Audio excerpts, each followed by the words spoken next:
월요일 새벽 기도에 나오신 성도님들 주님의 이름으로 환영합니다. 우리 함께 찬송가 170장 함께 찬양하도록 하겠습니다. 찬송가 170장 함께 찬양하겠습니다. 네, 키보드 켜주시면 감사하겠습니다.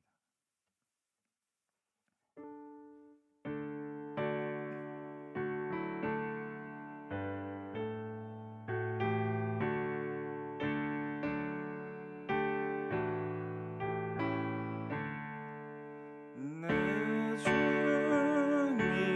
주님은 살아계셔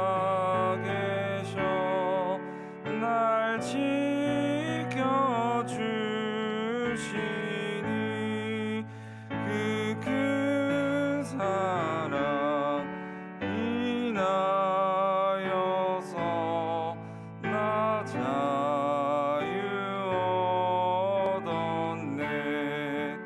나의 구원 되신 주님 내 소망 되신 주 항상 나와 함께 하셔 곧 다시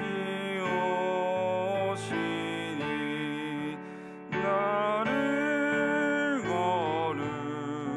거룩하게 하려 주 나를 부르니 주의 은혜 내게 넘쳐 주 뜻을 이루니 굳센 믿음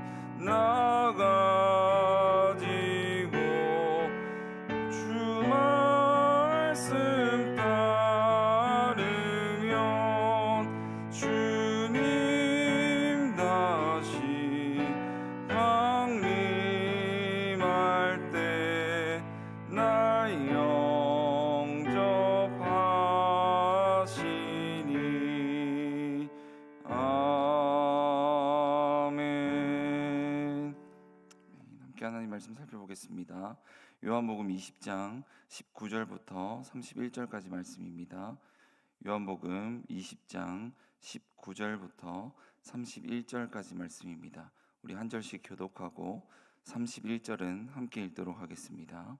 요한복음 20장 19절입니다. 이날 곧 안식 후 첫날 저녁 때에 제자들이 유대인들을 두려워하여 모인 곳에 문들을 닫았더니 예수께서 오사 가운데 서서 이르시되 너희에게 평강이 있을지어다. 이 말씀을 하시고 손과 옆구리를 보이시니 제자들이 주를 보고 기뻐하더라. 예수께서 또 이르시되 너희에게 평강이 있을지어다. 아버지께서 나를 보내신 것 같이 나도 너희를 보내노라. 이 말씀을 하시고 그들을 향하사 숨을 내쉬며 이르시되 성령을 받으라. 너희가 누구의 죄든지 사하면 사하여질 것이요 누구의 죄든지 그대로 두면 그대로 있으리라 하시니라. 12 제자 중에 하나로서 디두모라 불리는 도마는 예수께서 오셨을 때에 함께 있지 아니한지라. 다른 제자들이 그에게 이르되 우리가 주를 보았노라 하니 도마가 이르되 내가 그의 손에 못자국을 보며 내 손가락을 그 못자국에 넣으며 내 손을 그 옆구리에 넣어 보지 않고는 믿지 아니하겠노라 하니라. 8해를 지나서 제자들이 다시 집 안에 있을 때에 도마도 함께 있고 문들이 닫혔는데 예수께서 오사 가운데 서서 이르시되 너희에게 평강이 있을지어다 하시고 도마에게 이르시되 내 손가락을 이리 내밀어 내 손을 보고 내 손을 내밀어 내 옆구리에 넣어보라. 그리하여 믿음 없는 자가 되지 말고 믿는 자가 되라. 도마가 대답하여 이르되 나의 주님이시요 나의 하나님이시니이다. 예수께서 이르시되 너는 나를 본고로 믿느냐? 보지 못하고 믿는 자들은 복되도다 하시니라. 예수께서 제자들 앞에서 이 책에 기록되지 아니한 다른 표적도 많이 행하셨으나 오직 이것을 기록함은 너희로 예수께서 하나님의 아들 그리스도이심을 믿게 하려 하며 또 너희로 믿고 그 이름을 힘입어 생명을 얻게 하려 함이니라. 아멘. 오늘 본문의 말씀을 통해서 부활 이후의 삶이라는 제목으로 함께 은혜를 나누도록 하겠습니다. 우리는 어제 부활 주일을 기념하여서 부활하신 예수님을 더욱더 생각하는 주일을 보내었습니다. 그래서 사망 권세를 이기신 그 부활하신 주님의 이름을 찬양하였고, 또 말씀대로 다시 부활하셨습니다라는 제목으로 하나님의 말씀을 들었습니다. 칸타타로 하나님께 영광을 돌리고 또 이 부활의 기쁨을 누리면서 살았습니다. 그리고 오늘 이 월요일 아침 이 새벽이 되었습니다. 다시 말하면 우리는 다시 그 일상의 자리로 돌아가게 되었다라는 겁니다. 예수님께서 부활하신 이후, 그리고 우리가 그 부활을 기념하는 부활절 이후 우리는 어떤 삶을 살아야 하겠습니까?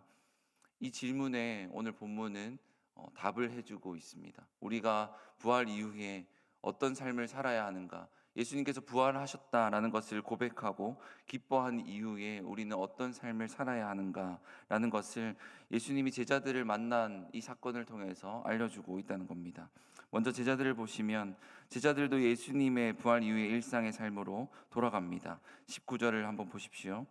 이날 곧 안식 후 첫날 저녁 때에 제자들이 유대인들을 두려워하여 모인 곳에 문들을 닫았더니 예수께서 오사 가운데 서서 이르시되 너희에게 평강이 있을지어다라고 예수님께서 두려워하는 제자들에게 말씀하고 있는 장면으로 오늘 본문을 시작합니다. 제자들은 함께 기도하기 위해서 모이지 않았습니다. 두려운 마음에 모였습니다. 왜 두려웠다고 19절에 기록합니까? 유대인들을 두려워하였기 때문에 그렇습니다. 예수님을 십자가에 못 박았던 그 유대 지도자들이 자신들도 십자가에서 죽게 만들까봐 혹은 죽임을 당할까봐 두려웠던 겁니다. 또한 이 죽음 앞에 두려울 뿐만 아니라 예수님을 부인했던 죄책감에 시달려서 두려워한 것도 있고, 당시 유대인들에게 출교를 당할까 봐 두려움도 있었을 겁니다. 여러 가지 두려움들이 이 제자들에게 있었습니다. 그래서 이 두려움들을 보면 참 우리와 다르지 않은 것을 보여줍니다. 우리도 주일에는 기쁨으로 찬양하고 예배하지만 일상으로 돌아와서 가정에서 혹은 일터에서 우리가 머무는 모든 곳에서 두려운 상황들이 분명히 있을 겁니다.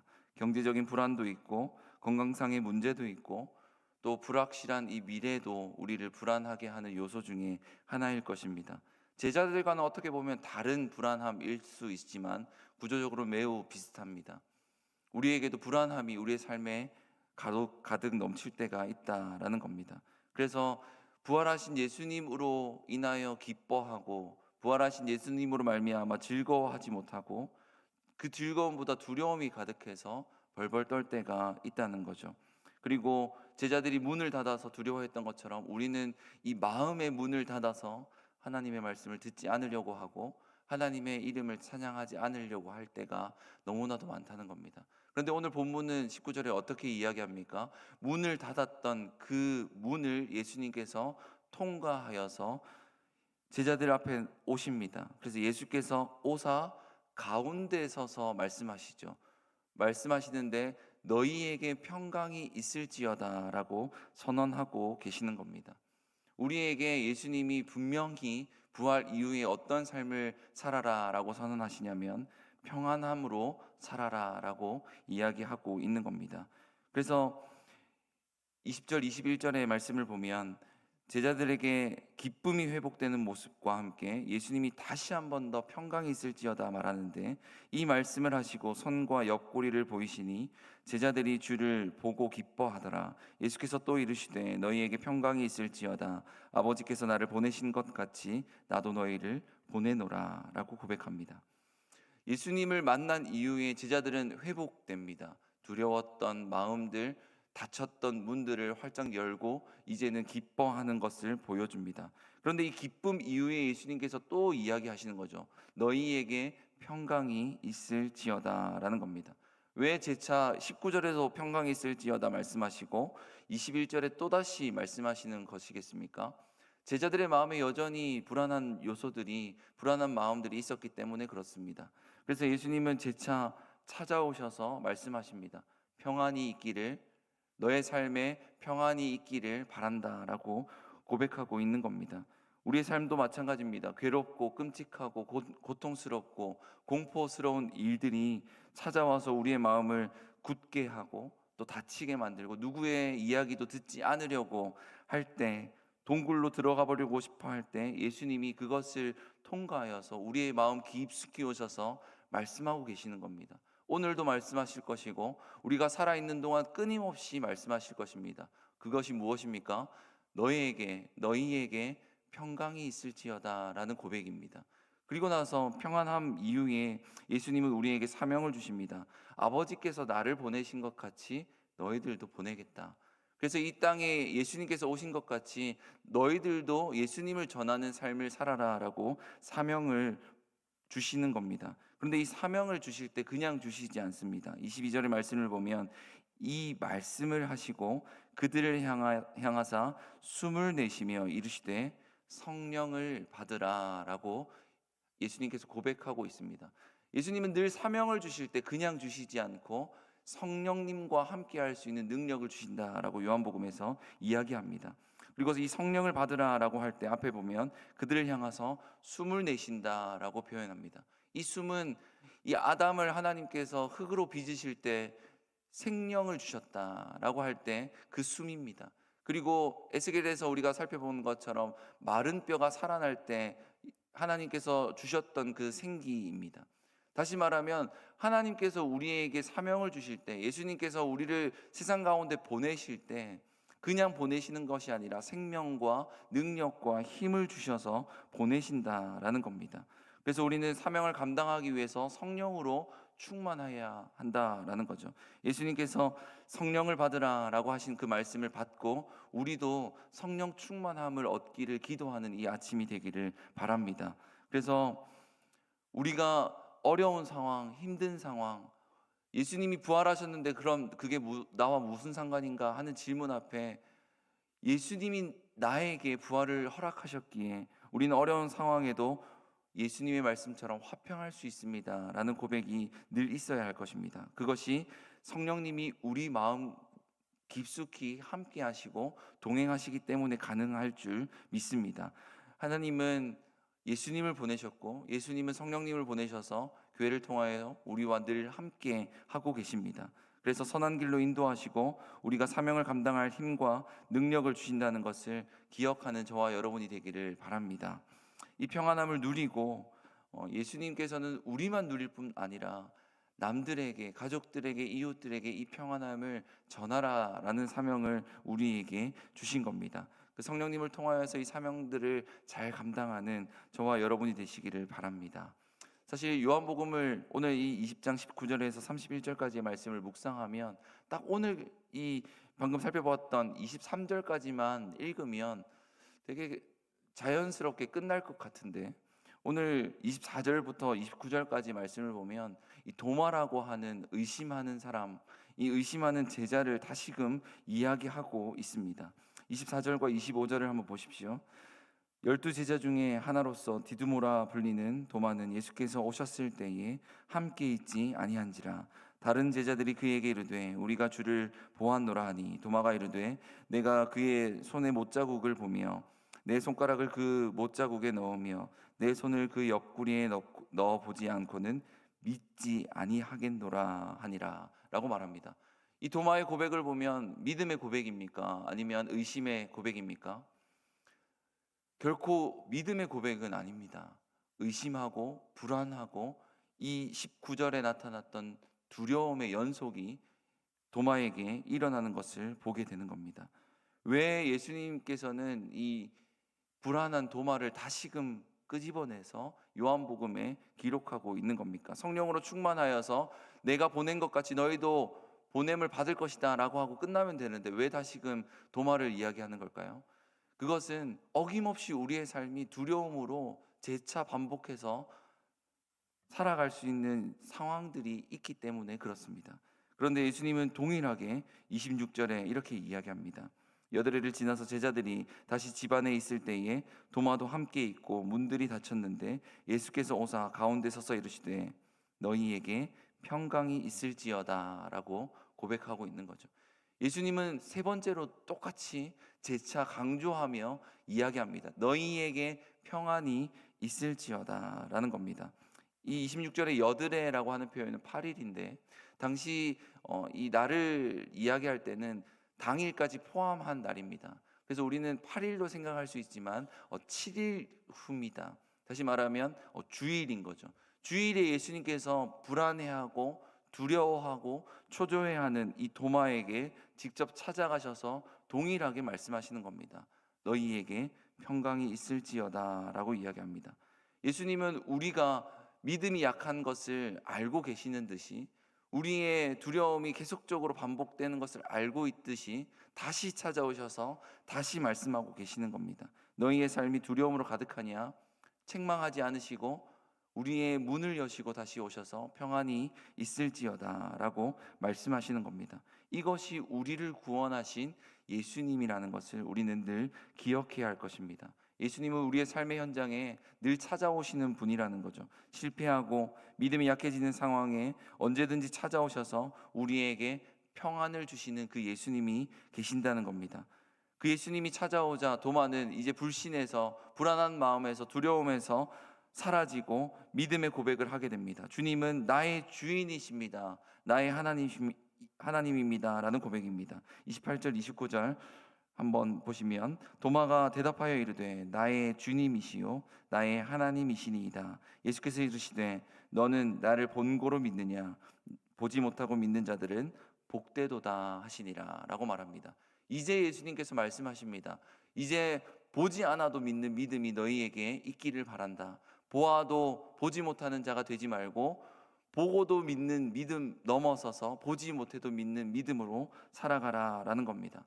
우리는 예수님을 직접 보지 못했습니다. 그런데 우리는 어떻게 예수님을 믿습니까? 구약에 주신 하나님의 말씀, 이 신약에 주신 하나님의 말씀, 이 성경을 통하여서 우리는 예수님을 믿을 수 있는 겁니다. 우리의 삶에 정말 많은 어려움들, 두려움들이 찾아올 것입니다. 오늘도 그런 일들이 일어날 수 있을 것입니다. 그러나 우리도 제자들처럼 불안해하고 우리의 마음의 문을 닫고 그냥 하루하루를 살아가는 것이 아니라 예수님이 말씀하신 이 선언하신 이 말씀을 기억하며 평안한 삶을 살아가는 저와 여러분이 되기를 바랍니다. 그래서 믿음과 확신으로 가득하여서 내게 주신 평안이 남들에게도 흘러갈 수 있도록 그렇게 평안을 전하는 그런 은혜로운 삶을 살아가는 저와 여러분이 되기를 바랍니다. 그래서 31절의 요한복음의 이 기록 목적처럼 오직 이것을 기록하면 너희로 예수께서 하나님의 아들 그리스도이심을 믿게 하려 함이요 또 너희로 믿고 그 이름을 힘입어 생명을 얻게 하려 함이라 라고 하는 이 기록처럼 생명력 있는 삶을 살아가는 저와 여러분이 되기를 바랍니다. 예수님 분명 우리에게 말씀하십니다. 부활 이후의 삶은 너희들이 불안하고 초조하고 두려워하지 말라. 평안하고 십자가에서 지신 주님 그리고 부활하신 승리하신 그 주님으로 말미암아 평안한 삶을 살아라. 그리고 그 삶을 전하며 살아라 라고 말합니다. 그 삶을 또 그 사명을 잘 감당할 수 있는 저와 여러분이 되는 은혜가 있기를 주님의 이름으로 축복합니다. 기도하겠습니다. 거룩하신 하나님 아버지 감사합니다.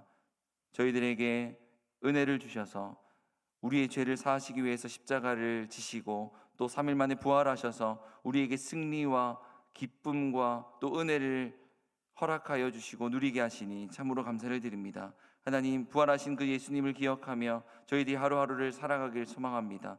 하지만 우리의 삶이 초조하고 두렵고 공포스러운 일들 때문에 우리의 마음의 문을 닫고 또 하나님의 말씀을 듣지 않으려고 하는 그런 습성들이 너무나도 많음을 고백합니다. 하나님 회개하는 마음으로 하나님께 다시금 이 아침에 나아와 기도하오니 하나님 기도하는 가운데 우리의 마음에 찾아오셔서 예수님께서 제자들에게 고백했던 것처럼 너희에게 평강이 있을지어다 라고 고백하게 하시고 성령으로 충만하여져서 그 평안이 나의 삶에 가득할 뿐만 아니라 그 평안을 전하는 삶을 살아갈 수 있는 우리의 인생이 될 수 있도록 주님께서 은혜를 베풀어 주시옵소서.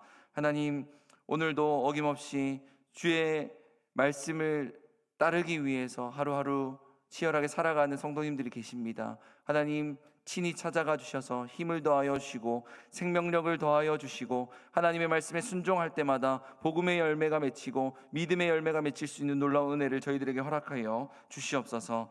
거룩하신 하나님, 저희 교회를 기억하여 주셔서 하나님께서 이전까지 지켜주셨던 것처럼 앞으로도 하나님께서 지켜주시고 하나님의 놀라운 은혜가 넘쳐 흘러서 복음의 씨앗들이 뿌려질 때마다 열매가 맺히고 하나님을 높이는 일들이 차고 넘칠 수 있도록 주님께서 인도하여 주시옵소서. 오늘은 경남노회 여전도회 연합회로 모입니다. 하나님, 여종들이 수고하는 일들마다 하나님께서 은혜를 더하여 주시고 위로하시고 힘을 주시고 또 기도하는 모든 제목들 가운데 응답하여 주셔서 정말 하나님을 높이는 일에 힘쓸 때마다 하나님 능력을 더하여 주시고 하나님께서 주시는 다음 없는 평안이 넘칠 수 있도록 인도하여 주시옵소서. 하나님, 뱃속에 있는 태아부터 노년에 이르기까지 하나님께서 오늘 하루도 앞으로도 보호하시고 지키시고 하나님의 영광을 위하여 살아갈 수 있는 놀라운 은혜를 저희들에게 허락하여 주시옵소서. 하나님께 기도하는 아침이 되게 하시고 이 기도함을 통하여서 우리의 마음이 다시금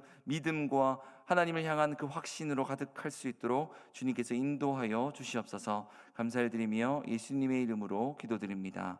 아멘. 자, 이렇게 기도하고 돌아가도록 하겠습니다.